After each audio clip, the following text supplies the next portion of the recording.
Second question देखिए, write first 4 terms of the AP. AP की पहली 4 टर्म आपको बतानी है। Where the first term A, first term को ए से, and common difference D are given as follows. नीचे दे रखे हैं कि ए की वैल्यू ये है और डी की ये है। उनकी हेल्प से आपको उस एपी के शुरू की 4 टर्म 4 टर्म बतानी स्टार्टिंग की। एक बार वैसे देखिए बताता हूँ आपको मैं। मान लीजिए जैसे आपका है ये 5 है, फिर 8 है, 11 है, 14 है, 17, ऐसे कोई सीरीज दे रखी है। अगर इस सीरीज को देखें तो ये जो आपका 5 जो है इसको कहते हैं फर्स्ट टर्म होती है आपकी, ए से दिखाते हैं इसको, और ये होती है आपकी फर्स्ट टर्म होती है, फर्स्ट टर्म ए से दिखाते हैं। फिर उनका डिफरेंस जो होता है आपस में, जैसे 8 में से 5 माइनस करोगे आप, कितना बचेगा आपका 3 बचेगा। नेक्स्ट आप 11 में से 8 माइनस करोगे, ये भी 3 बचेगा। तो आगे वाली टर्म में से पीछे वाली टर्म का जो डिफरेंस होता है उसको हम डी से दिखाते हैं, और उसको कहते हैं कॉमन डिफरेंस कहते हैं। इसको कहते हैं कॉमन डिफरेंस। तो इस क्वेश्चन में यही है कि फर्स्ट टर्म दे रखी है और कॉमन डिफरेंस दे रखा है। जैसे यहाँ पे 5 है फर्स्ट टर्म, तो नेक्स्ट टर्म क्या होगी, कॉमन डिफरेंस कितना है 3 है, तो 5 में 3 ऐड करेंगे कितना हो जाएगा 8 हो जाएगा। उसके बाद नेक्स्ट टर्म क्या होगी, कॉमन डिफरेंस 3 है, तो 8 में 3 ऐड करोगे कितना 11 हो जाएगा। फिर 14, फिर 17, फिर 20, फिर 23। तो ऐसे आपकी एपी बन जाएगी जब आपको फर्स्ट टर्म और कॉमन डिफरेंस दे रखा है। तो फर्स्ट पार्ट करते हैं इसका। देखिए जिसमें क्या क्या रखा है कि ए जो हो आपका दे रखा है 10, यानी कि फर्स्ट टर्म आपकी है, और डी जो है वो भी आपका 10 दे रखा है, 10 दे रखा है।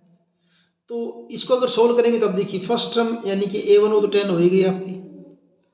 सेकंड टर्म कैसे आएगी, जो फर्स्ट टर्म है उसमें कॉमन डिफरेंस को जोड़ दीजिए। फर्स्ट टर्म आपकी कितनी थी 10 थी, कॉमन डिफरेंस आपका कितना है 10 है ये भी, तो कितना हो जाएगी सेकंड टर्म आपकी 20 हो जाएगी। फिर अगर आपको थर्ड टर्म निकालनी है तो थर्ड टर्म के लिए सेकंड टर्म के अंदर कॉमन डिफरेंस को जोड़ दीजिए।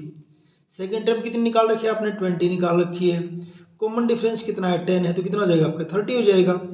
ऐसे ही अगर आपको फोर्थ टर्म जो निकालनी है, फोर्थ टर्म वो क्या कर देंगे, थर्ड टर्म के अंदर क्या कर दीजिए डी को, कॉमन डिफरेंस को जोड़ दीजिए। अब आपकी थर्ड टर्म क्या थी 30 थी, कॉमन डिफरेंस कितना 10 है, तो क्या हो जाएगी आपकी 40 हो जाएगी। बस इतना ही करना है, कंप्लीट आपका ये फर्स्ट पार्ट इसका। सेकंड पार्ट के अंदर जो है, सेकंड में आपका ए जो है वो दे रखा है -2, ठीक है, और डी जो है दे रखा है आपका 0। तो फर्स्ट टर्म तो यही हो जाएगी A1 = -2। सेकंड टर्म A2 कैसे निकलेगी, फर्स्ट टर्म के अंदर कॉमन डिफरेंस को जोड़ दीजिए, यानी -2 के अंदर 0 को ऐड करो क्या रहेगा -2 ही रहेगा। ये तो यही रहेंगे सारे। जब A3 निकालोगे, थर्ड टर्म निकालोगे, तो सेकंड टर्म के अंदर D को जोड़ दीजिए। सेकंड टर्म कितनी है आपकी -2 है, 0 ऐड कर देंगे क्या हो जाएगा आपका -2 हो जाएगा।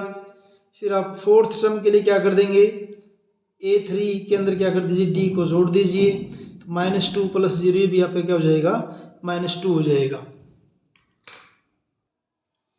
थर्ड पार्ट के लिए क्या क्या दे रखा थर्ड पार्ट में, ए आपका दे रखा 4 थर्ड पार्ट में, और डी जो है वो आपका दे रखा है -3। पहले तो फर्स्ट टर्म यानी कि A1 कह दो या फर्स्ट टर्म कह दो, कितनी आपकी 4 है।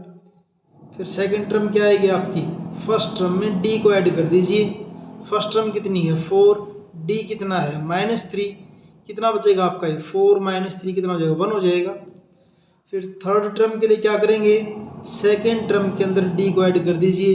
सेकंड टर्म क्या आई थी आपकी 1 आई थी, उसके अंदर कितना ऐड करना है -3, तो 1 - 3 कितना आ जाएगा आपका ये -2 आ जाएगा।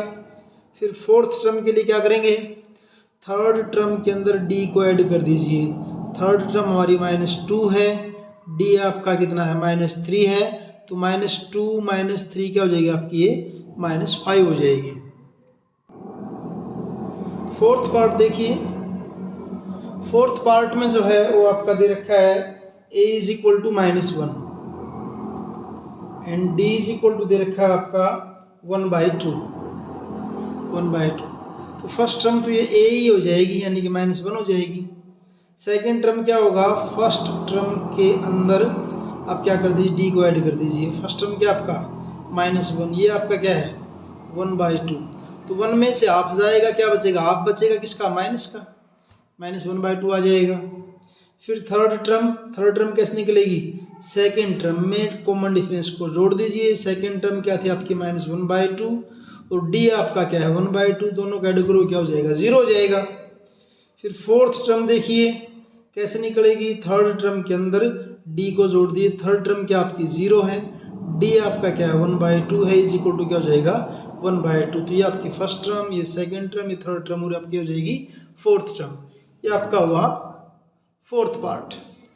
उसके बाद फिफ्थ पार्ट इसका, जिसमें आपका a इज इक्वल टू दे रखा है -1.25 and d is equal to दे रखा है -0.25। तो फर्स्ट टर्म तो ये हो जाएगी, a1 क्या हो जाएगी? -1.25। सेकेंड टर्म कैसे निकालते हैं? a1 के अंदर d को ऐड कीजिए।